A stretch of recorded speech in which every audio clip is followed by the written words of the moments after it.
your experiences, your thinking, and he'll continue to kind of live in your head as he does in mine on so many levels. So you really is a rare opportunity, and you all are incredibly fortunate. So today what I want to do is I want to talk about scale, a particular kind of obsession of mine.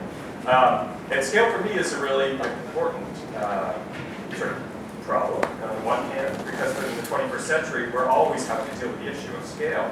In other words, how do we manage the human footprint on a kind of finite resource, such as the Earth's surface? So that scale of population, scale of agricultural development is a key problem, a key challenge for us. But it's also an opportunity.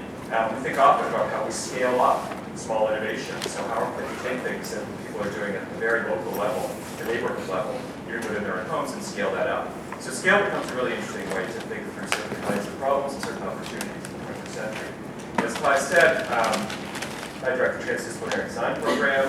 I think you probably saw some of this bit at the beginning of the year when we think of design in the 20th century. It really is about the production of a beautiful artifact, bounded, discrete. The thing has sort of presence, physical presence in the world. And when we think of the 21st century, it looks something more like this. Our design challenge has changed. It's not that chair anymore that we see in the foreground that's important, but it's this system that has collapsed, in this case the public education system in Detroit, leading to abandonment, undereducation, chronic unemployment, chronic poverty, and crime, and so on, a vicious cycle. So our design mandate, in a sense, moving from the 20th to the 21st century has changed, and what's design going to do about that? How are we going to change and adapt along the way? As I said, for those of you who saw my blurb at the beginning of the year for new graduate students, the 21st century looks different as a design problem. It is messier. It is more material. In other words, there are fewer things to hold on to. Everything is more interconnected, not just in the sense of the Internet of Things, but in the sense that real estate prices in an abandoned lot in Dayton, Ohio, are related to sort of financial systems in China, which are related to political uprisings in parts of Africa. So all of these things are interconnected. And they work much more like an ecosystem. And as part of that ecosystem, as a society, you have to always think between the local and the global. And this then, for me, borrowing Clive's term of capacities, lends itself to a set of emergent capacities, one of which is collaboration. The hero designer, for me, doesn't really exist anymore. It's always in teams and groups. That what we design is no longer a static bounded object that has to be adaptive, alive, responsive. That we now are always thinking in systems. It's no longer about just the thing itself, but how that fits into larger systems, which we'll talk about also. That one must, in thinking ecosystemically, one must think for resilience, how you build systems that can sustain certain kinds of insults and injuries and yet still endure. And finally, the topic for today is, when thinking through that local and global, how do you bring in a concept that I've proposed here called scalar framing as a way of thinking through those different scales? But in order to get there, we have to understand a little bit about scale. And this is, as with the first image, this is two images from a body of work by a British artist named Slinkachuk. So onwards, what is scale? There are two kind of touch points for me, two kind of markers, both from films, which may or may not be familiar to you, that for me are incredibly important in sort of thinking through scale. So I want to just jump into those right away.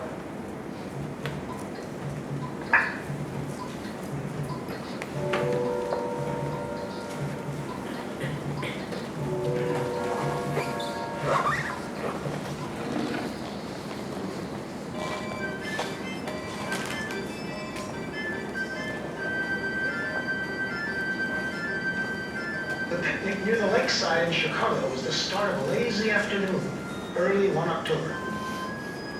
We begin with a scene 1 meter wide, which we view from just 1 meter away. Now every 10 seconds we will look from 10 times farther away, and our field of view will be 10 times wider.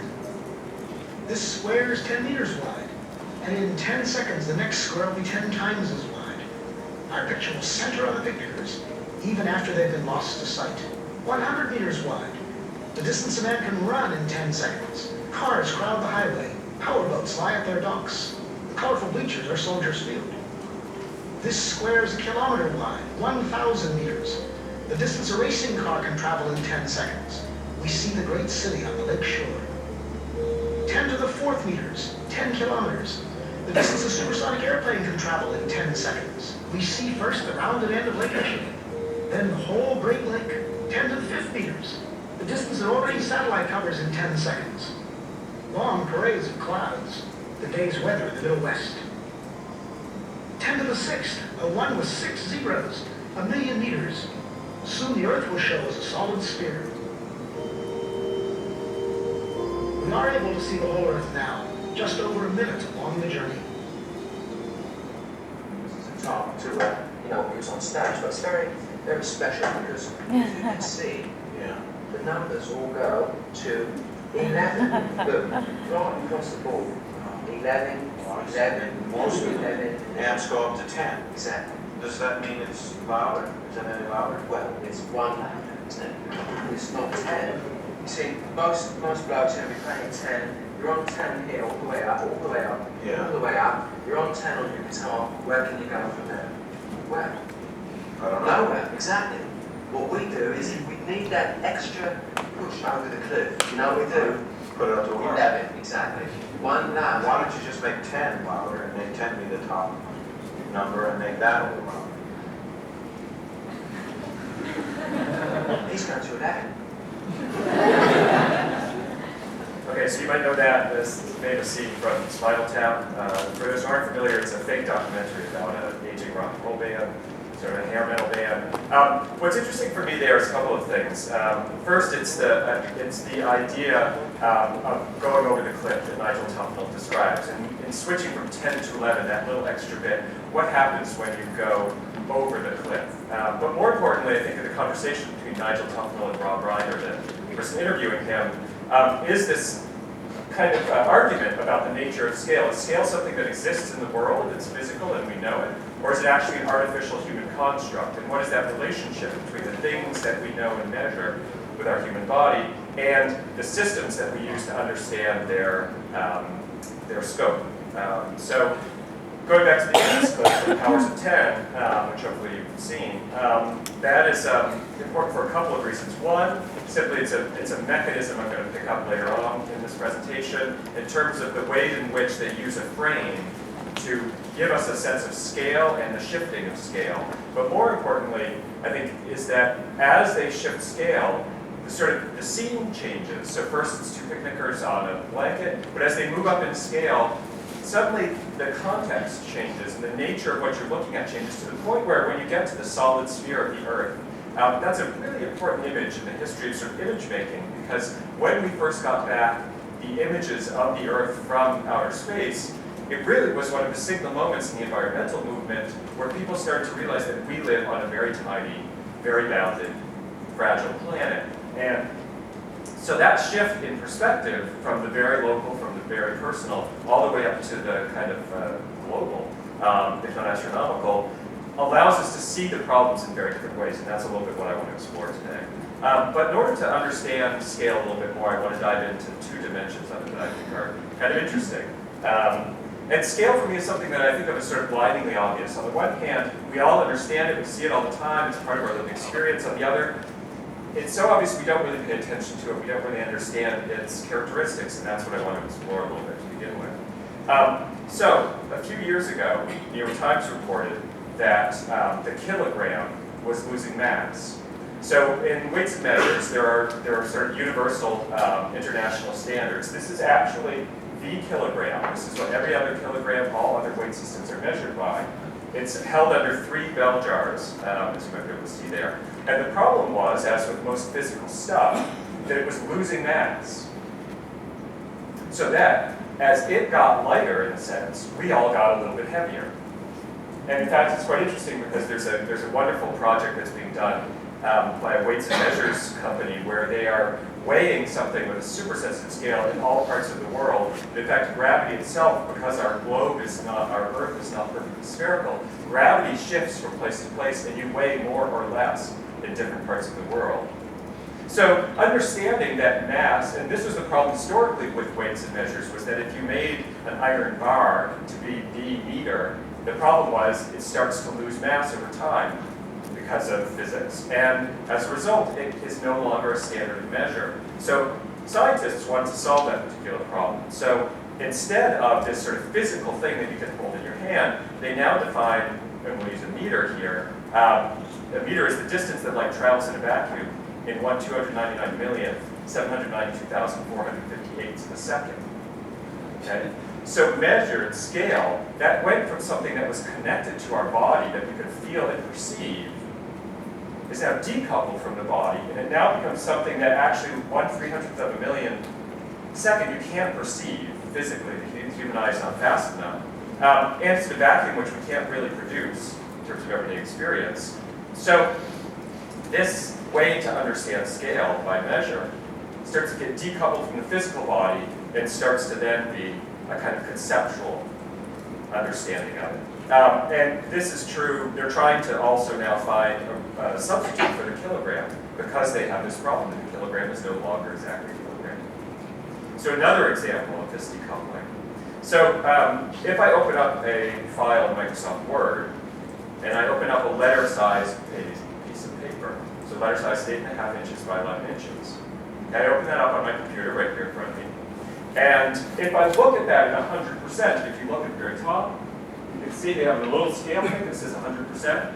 So this on my computer is now telling me that this is 100% of an 8.5 by 11 inch document. So I actually decided I'd measure that just to check. Of course, it was 5.5 by 8 inches when I measured it on my computer. So somehow in this electronic environment, where we've again sort of decoupled it from our bodily experience, we discover that 100% of 8.5 by 11 inches is 5.5 by 8 inches. So there's this sort of strange phenomenon that's happening as we spend more of our time in these electronic mediated environments where our sense of scale is kind of slipping through our fingers. And I'll give you one more example. So here are two photographs. They're identical in size. Look at them, they're exactly the same. Except that the one on the left is 2.5 by 4 inches, and the one on the right is 50 by 80 inches. And I'm sure you've all had this experience when you're working in Photoshop or almost any image processing software, that you lose a sense of scale. And any of you who are graphic designers know that if you're working on something that's in front of you on your computer screen, and you've got kind of all the proportions and dimensions and everything sort of lined up, it looks good, but let's say you blow that up to poster size, suddenly it just doesn't look right, because the scale has changed. And so here, something that on the one hand is this big, looks the same as something that's this big. And so our physical relationship to scale in this electronic mediated environment is completely lost. But also I would argue that we've had this incredible shift not only at the level of perceptual scale, but also at the level of conceptual scale. So this is a project you're probably familiar with. It's become very well known. It's from a series called Running the Numbers by Chris Jordan. And this is an image that attempts to give some sensible frame for understanding the scope and scale of our environmental disaster. So what this is this depicts, in this image, 2 million plastic beverage bottles, which is equal to the number of bottles used in the United States every 5 minutes. Okay, so let's see if see here. Oh, it's not going to run. All right, never mind. Back on. So this becomes one way of trying to depict something that is somewhat undepictable, it's unimageable, which is the scope of the environmental cataclysm that we are producing. Typically, we have this kind of metonymic representation of it, which is the polar bear on an ice floe, all by him or herself. That's how we sort of represent environmental climate change. But what Chris Jordan is trying to do here is to give some sense of the scale of the problem. So moving on, this is another famous diagram, made its way in front of the New York Times. So this was the diagram that helped to give shape to the counterinsurgency movement in Afghanistan. And it was derived by NATO forces and NATO intelligence, along with apparently PA consulting group. And most famously, General Stanley McChrystal, the leader of the Afghan and NATO forces, said, when we understand that slide, we'll have won the war. What he means by that, I think, is that the complexity is so enormous that one can't conceptually understand how to wage war anymore. There's just too much variability. There's too much to get a hold of. Too many interconnected things. It's no longer simply about moving in with a bigger hammer and beating someone over the head and they leave and you take their territory. Now it's all of this interconnected coalition, domestic support, drug trade, economic, financial, military, cultural. And so the scope, conceptually, has gone beyond our reach. And so the slide itself, the logistics themselves become the war, not the actual events on the ground. I want to show you $1 billion grant. Let's see where we get to. Nowhere. Okay, never mind. So there's a wonderful, if you want to look up something called the $1 billion grant.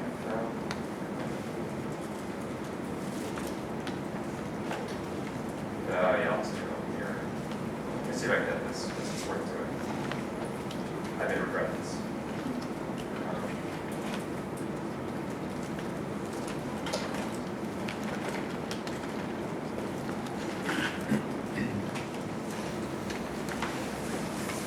Bear with me while I do this little thing. So this is the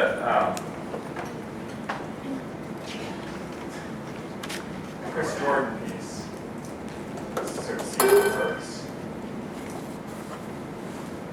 Sorry, actually scaling is off on the computer. Let's go to the other. But you did. Ironically, not right. Here we go. Like this.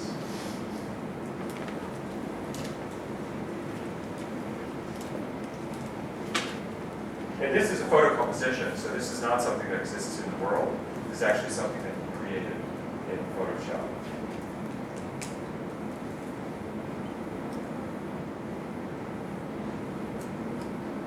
And then, if I can get the $1 billion grant.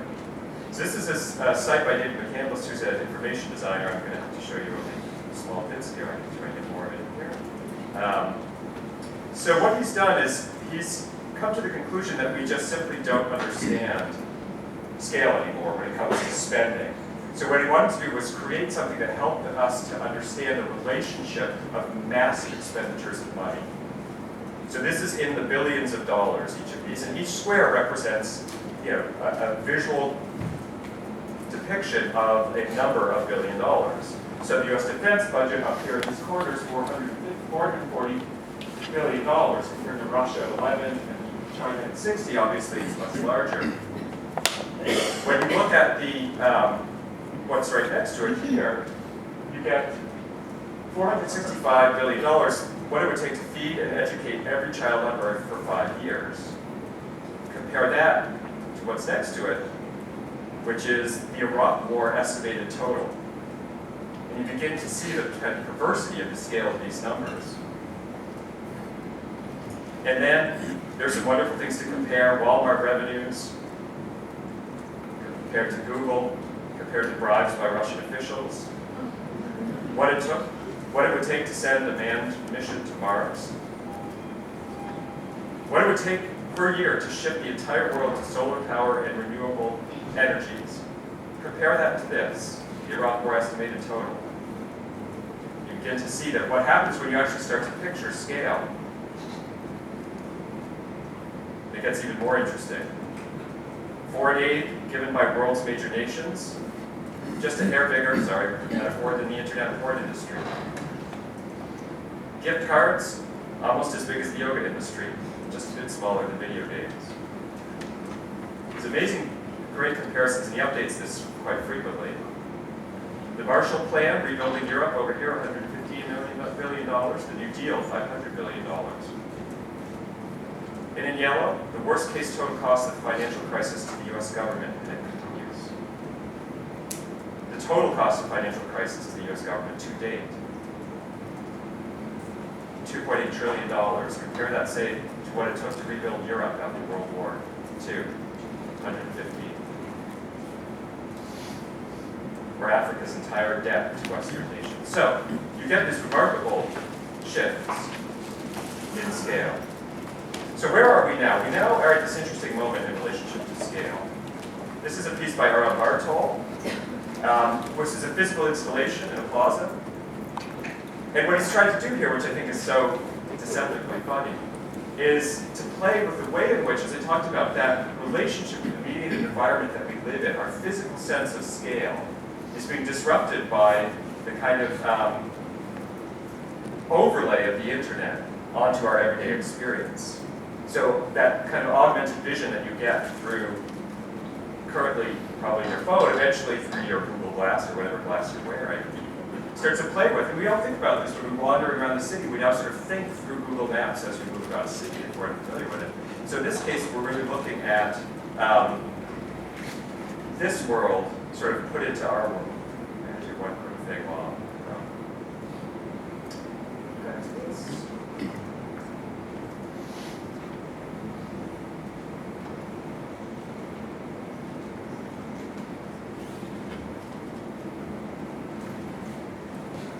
And here's his piece installed somewhere else. So he's playing here with the sense of scale, our perception of scale. And similarly, this piece. It's called The Clip Bag by Peter Bristol. Designers sort of using scale to play with our expectations. I'll be carrying this next year when I come in. So here's a glimpse into a recently refurbished space where we're trying to understand how light functions. Actually, it's a model of space. But what's interesting about it to me was that when I was talking it through with an architect, is he said that natural light is always to scale. So as we were trying to understand how light would work within this space, how the size of this window would relate to the natural light, he said natural light is always to scale. I have the hardest time even getting my mind around that. But apparently it's true. So the way that the sun is shining, doesn't matter if your thing is tiny, if your thing is big, it will always be the same, proportionally. But scale also has some really interesting properties. And in science, this is known as scalar variance, or this is a term used to describe this, which is what happens when we move up and down the scales. And so there's an Austrian physicist named Fritz Benner who posed a sort of an exercise, a mental exercise. He asked, what would happen if we scaled the book down to the size of an ant? Would an ant be able to read a book? Now here's a very tiny book, but not quite tiny enough. People do make these books, so we do scale books down. But what would happen if we reduced it to the scale of an ant, for an ant learn to read? Now ants are very, they're not super intelligent insects, but collectively their hives become kind of intelligent. Maybe ants could learn to read. So the problem that he pointed out actually was not if you scale a book down to the size of an ant. Is an ant intelligent enough? That's not the problem. The problem is at the scale of the ant, the bonds between the electrons are so strong that it's impossible to move the pages of the book because they're too tightly bound by the electromagnetic forces. So at the scale of the ant, the problem changes. And that's what I want you to hold on to. So he asked similarly, well, can an ant take a shower? I think, of course, there's the easy answer there. The water comes down the ant, and the ant gets washed off by the water. The problem, however, is that at the scale of the ant, the problem changes. The surface tension of water is much too strong, and water bounces off an ant rather than washing over an ant. You can see it actually here in this image. And so ants clean themselves by kind of, with their 6 legs, scrubbing themselves dry. It's a dry shower. It's dry cleaning, maybe you call it. But nonetheless, it's so what's interesting to me here in this thought exercise is this idea that as you change in scale, normally when things change in scale, they remain regular, as I'll describe in a little bit. But what he's saying is at certain points in scales, when you see that certain threshold reached, the entire problem changes into something very different. In science, we talk about these as phase transitions, and you all know them very well. So for example, when you are heating up water, it remains water at 90 degrees centigrade, at 95 degrees centigrade, at 99 degrees centigrade, it's water. It keeps following this kind of linear relationship. When it gets to 100 degrees centigrade, the problem changes. It's no longer water, it's a vapor. You have a state change, a phase transition. And so the heat, relationship of the heat to that vapor now is totally different than the linear relationship of the heat to the temperature of the water. So the problem changes as you reach that threshold. And we know this. This is fairly familiar. This is a sort of graph of a linear relationship. If you add just a couple words, more and better, you get some fairly standard kinds of relationships. So the more I practice the trumpet, the better I get at the trumpet. The more chocolate chips there are in a cookie, the better the cookie. We understand this somewhat intuitively. What I'm interested in is really this instead, where the relationship becomes nonlinear at some point. So the more chocolate chips you put in a cookie, you put too many chocolate chips in a cookie, suddenly it just becomes all burnt chocolate. There is no cookie left. That's what's interesting to me. Or think of it this way, with fertilizer, you can put a certain amount of fertilizer onto your farmland, and you grow more plants. You put more fertilizer on, you kill those plants. So fertilizer has this sort of more is better relationship up to a certain point. You put too much fertilizer on, you start killing your plants. And not only that, eventually that washes off, leaches into the water supply, and creates what are called dead zones where nothing will grow.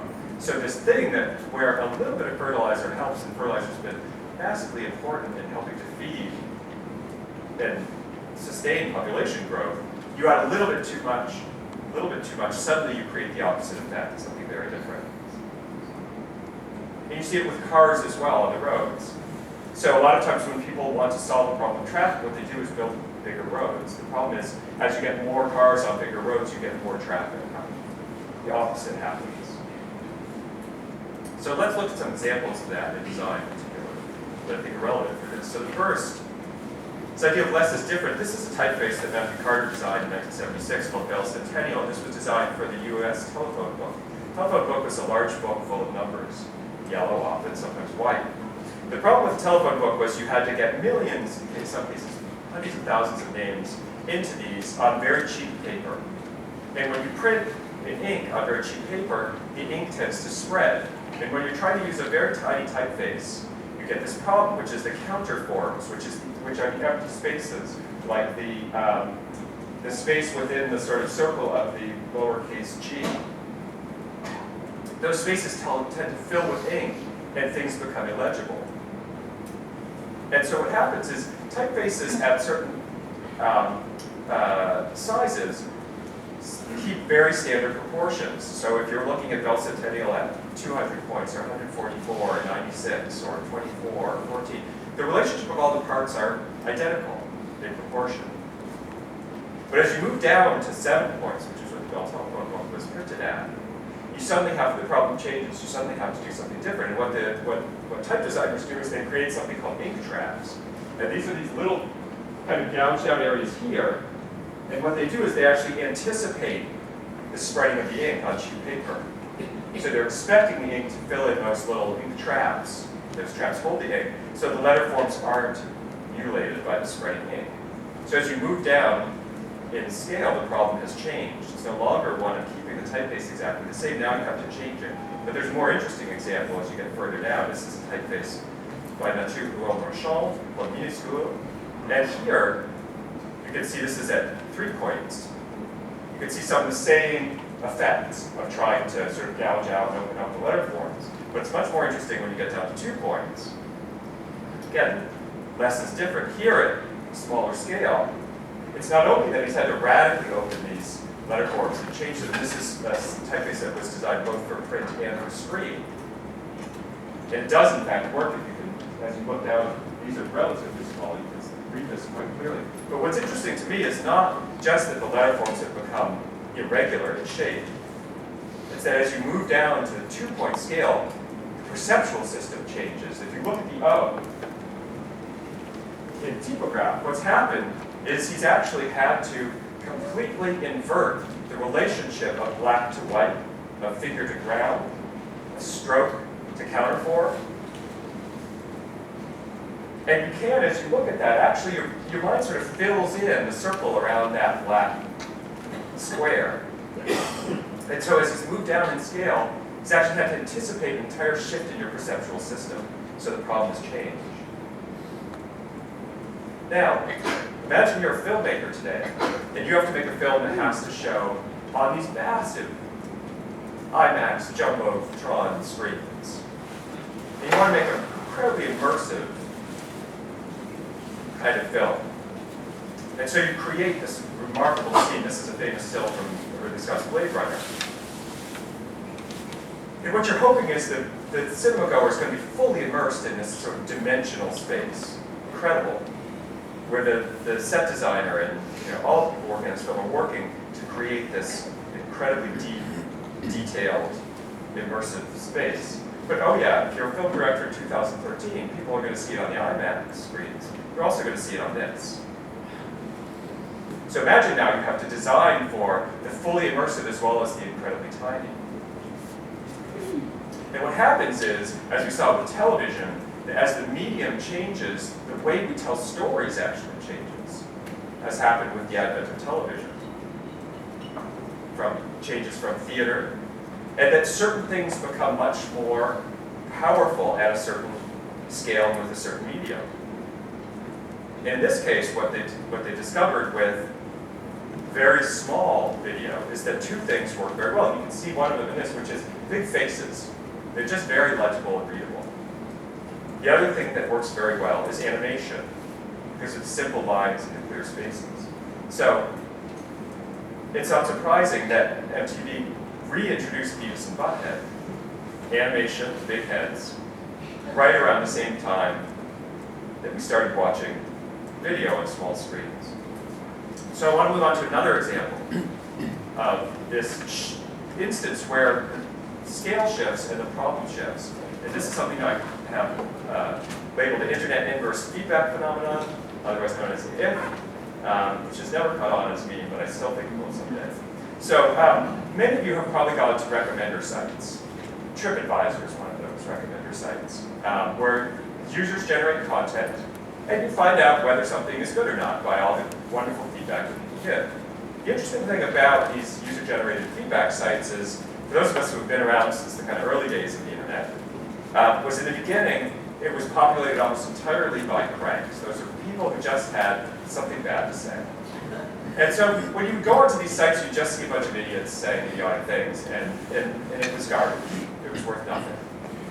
But then, with the growth of the internet, as more people got involved, there was this kind of leveling effect, where it reached a real sweet spot, where you go onto one of these recommender sites, and you would have great descriptions that you could really relate to and make an informed decision about whether to buy this camera or go on this trip.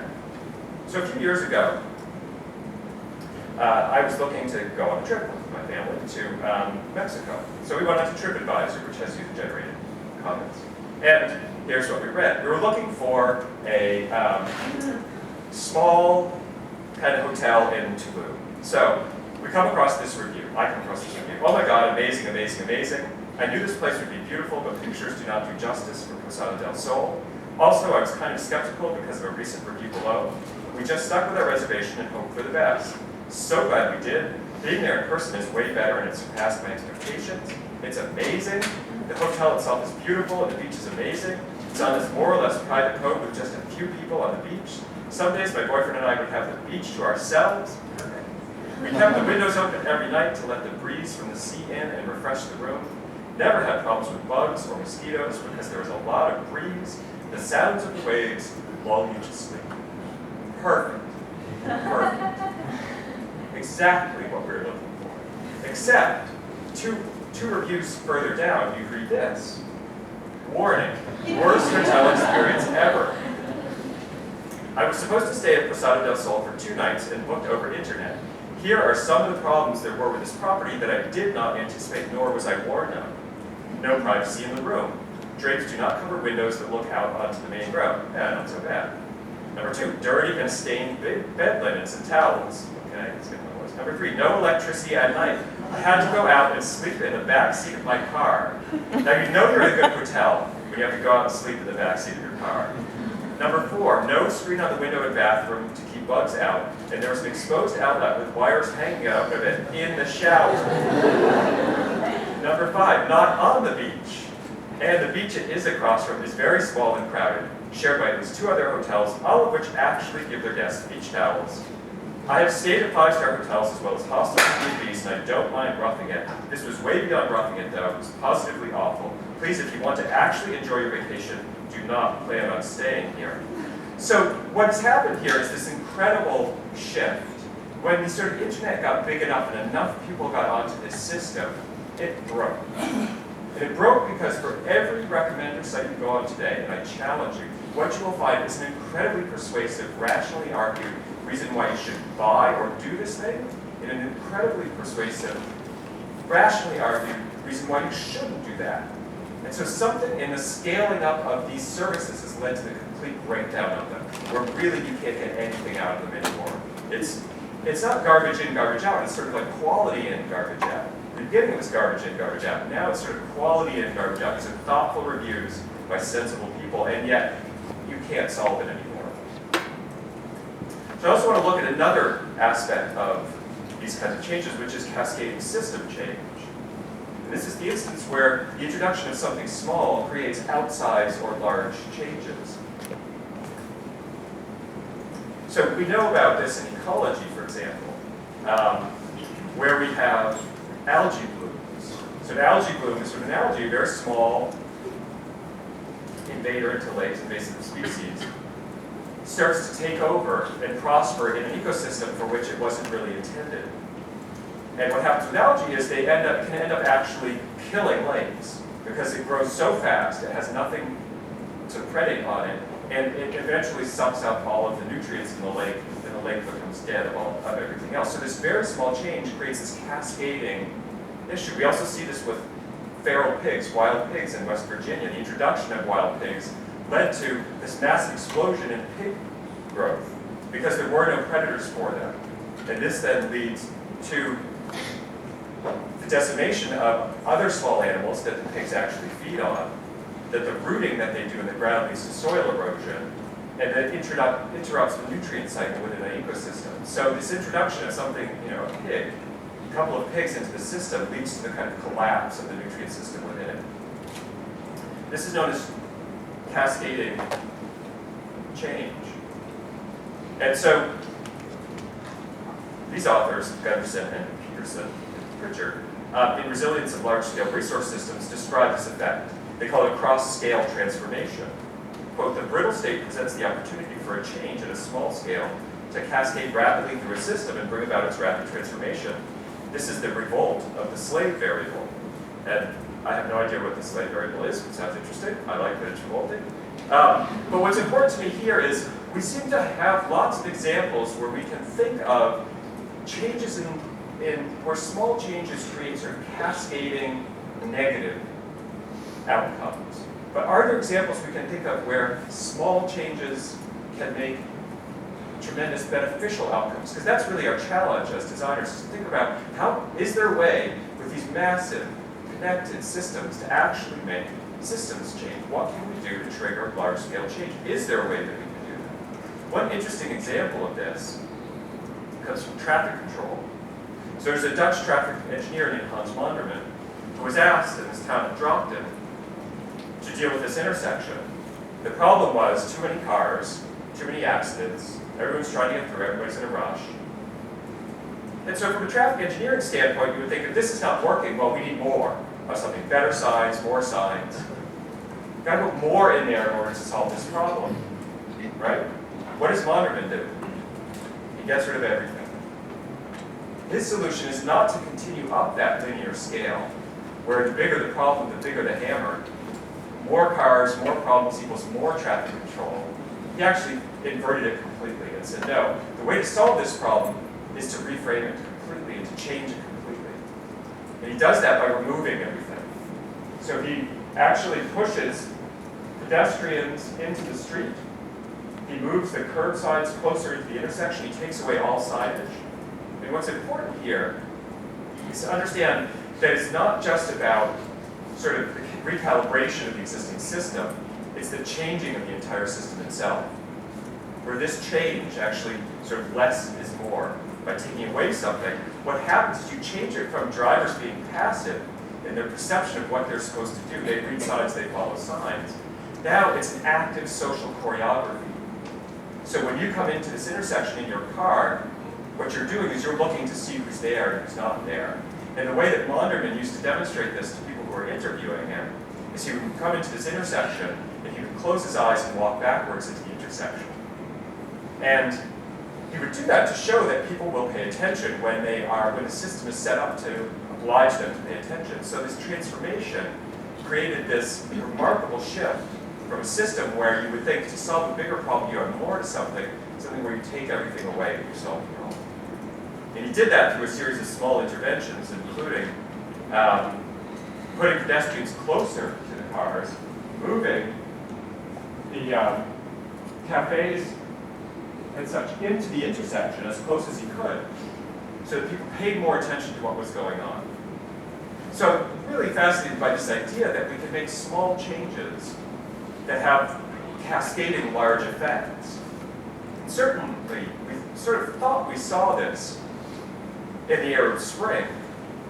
This is a picture from Tunisia, where for years oppressive regimes had survived for decades, several decades in some instances, seemingly insurmountable, and where popular revolt had no effect. But somehow in 2011, what you saw was the introduction in some ways of a small change, and that is social media. Twitter, Facebook, etc., and other ways of microcasting, that led to this point where you had people who were suddenly overthrowing heavily armed military dictatorship. So, and as we were watching it, those of us who are slightly ignorant of the world and thinking, well, that happened in Tunisia, but there's no way that's going to happen in Egypt. Not Mubarak. He's got a massive army. And then, poof, Mubarak's gone. Like that. Total system change, we hoped.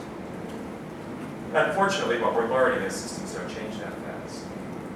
And a lot of that system is still here. But nonetheless, what is interesting to me is that popular revolts had no effect for very long, and suddenly in the spring of 2011, you see Tunisia go, and you see Egypt go, one after another. You see nation-states falling. It's incredibly powerful, falling to these small popular revolts. So finally what I want to do, as I've taken you through this understanding of scale, is think about how then we bring that into design as an actual kind of tool that you can use, a way of thinking through the kind of problems that you might be working with. So I call this scale of framing, and it borrows from Charles and Ray Eames' Powers of 10. And what I want to do to go through this exercise is take you through the idea of bicycle riding in the city. Something that many of you probably do. So if our goal was to make bicycle riding better, more popular, more effective in the city, how would we go about that? So if we then think, okay, let's look at 10 to the power of 1, what I would call sort of the human scale, the scale of the human body. You might say, well, if I wanted to make bicycling better, and I'm thinking at the scale of the human body, I might make a more easily transportable bicycle. Something that folds well, that's lightweight, it's easy to carry. And so 10 to the power of 1, the problem is an industrial design problem. It's how do you make that bicycle easier to carry around? Or it's a fashion problem in some ways. That is, how do you make clothing that allows you on a rainy day to still look good riding your bike? But as you move out to 10 to the power of 2, you realize part of the reason people don't bicycle in the city is not because their bikes aren't lightweight enough, but it's because the city streets do not account for, although that's changing, they don't account for bicycle ridership. So 10 to the power of 2, the problem changes again. It becomes an urban side problem. How do we design streets in a way that allow for bicycles, but also automobiles, and scooters, and skateboards, and pedestrians, and pedicabs, and all the different ways people get around in the city? So as you move out in scale, the problem has changed. And as you move out further, 10 to the power of 3, you realize at the neighborhood level, it'd be great to have all these bicycles. Where are we going to put them all? New York is so dense and so tight. It becomes an architectural problem. What are we going to do with these bicycles? Too many on the street, too many in your apartment. There's no room in your apartment for the bicycle. So you realize at 10 to the power of 3, part of what's holding us back is actually the fact that we don't have spaces that are designed for this many bicycles. And becomes an architectural problem. But if you move out to 10 to the power 4, you might think, well, what if we developed a bike share system? Seems like a great idea. But how do we make it work? The way you make it work is through good service design. And if you really want to increase ridership, you have a really well-designed service. I'm not sure New York's has reached that threshold. But at 10 to the power 4, the problem changes again. It becomes a service design problem. And at 10 to the power 5, as you start to think about integrating these multimodal transportation networks, in other words, if I live out in New Jersey in the suburbs and I want to take my bicycle from my home to the PATH train, then into the city, then over to a subway, and then on the subway, and then over to my office, how am I going to get through all those competing and different systems that aren't linked together? So 10 to the power 5, it becomes a system design problem. It changes again. And at 10 to the power 6, if you really want to understand why we don't ride bicycles in cities, you realize it's a policy problem. The US government subsidizes automobile transportation massively. And it under-subsidizes, if not undercuts, bicycle and mass transit systems. So if you really wanted to change this problem at 10 to the power 6, you might say, this is a policy problem. I need to get involved at the level of policy. This is a policy design issue. And at 10 to the power 7, you start to realize, well, what would actually happen if we had all these bicycles? That would be fantastic, but now we're shipping them across the world. And we have to understand what the implications of the depletion of the natural resources are, and what the kind of environmental impact of this is, and can we hyper-locally manufacture bicycles? Is there a way to make a bicycle locally with locally sourced ingredients, let's say? And so it becomes a global design problem. And the point here is not that if you want to solve for better bicycling in the city, that you have to solve all of these scales. Okay, that's impossible. The opportunity here is to think about the ways in which you, with the resources you have, can make an impact on this problem. And so if you're a product designer, you might say, I'm only going to work at 10 to the power 4 because that's the impact I can have. And if I can make a better bicycle that's easier folding, that might have a nice impact on how many people ride bikes. It's not going to solve the whole problem, but it's going to solve it in some level. But you might also think, maybe that's not going to have the impact I want. And maybe I really need to think of this as a service design problem instead. And I need to bring the tools of service design to understanding how then we create a bike share system that would really work and that would help not only people who are experienced riders, but who are novice riders. And so you want to be able to understand, and I would argue it's not just that you want to be able to, you have to be able to understand and scale from the very local to the global in everything that you design. Because these things are so interconnected now, you cannot, as a designer, think through problems without thinking through these scales anymore. But you want to find the most feasible, the most optimal scale that you might work at. And if you're stuck in a problem, if you're thinking that fixing bicycles may not solve the problem, move up a scale, move down a scale. It's a way to rethink and reframe the design problem itself. And so I think of this scalar framing as a sort of way of seeing the world, as a way of kind of defocusing on what's in front of us and seeing it in a very different way. The best analogy that I could give, and this is a little bit of a dated one, but you might have all heard of the magic eye optical phenomenon. You've probably seen these books, and then there were calendars. These squiggly things, they look something like this, where if you stare at it long enough and you defocus, you actually see something in the image that you can't see when you first look at it. It's this kind of ghosted three-dimensional image. How many people played with these as kids? Okay, quite a few. Yeah, so it's like that. It's this sort of defocusing that's required, where the way you see the world normally has to be sort of reprogrammed so that you can now see through scales, that you can think through scales. What I want to do here is I will give $1 to the first person who can tell me what is in this picture. Seahorse. You got it. Unbelievable. So who was that? Who said seahorses? Yeah. Kelly! Yeah. She's in my program. That was not a plan. There you go. So, what was astonishing to me about this was that I thought, so I've done this once before, and I sit there and I look, like, I thought you you could only do it on posters and stuff like that. And then I thought, well, maybe it'd be fun to do it in an auditorium. And I put it on my screen. I'm looking at the computer, trying to see if it happens. Like 5 minutes later, I'm like, aha, seahorses. And then when the first time I showed this at Tishman Auditorium, same deal. I said, who can tell me what's in this? Within a second, someone said seahorses. I don't know how it happens at this scale, but somehow people are able to see this. In any case, what else is in the picture?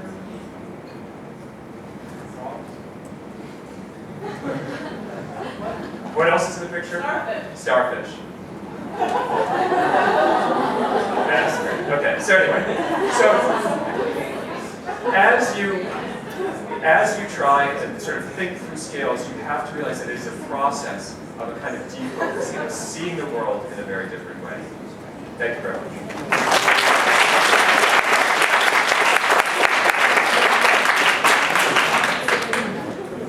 Time for questions? We have a couple minutes for questions if you have them. I have more dollars if you want to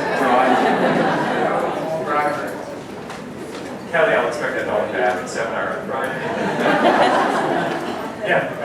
Do you have a question? Or are you putting on your card?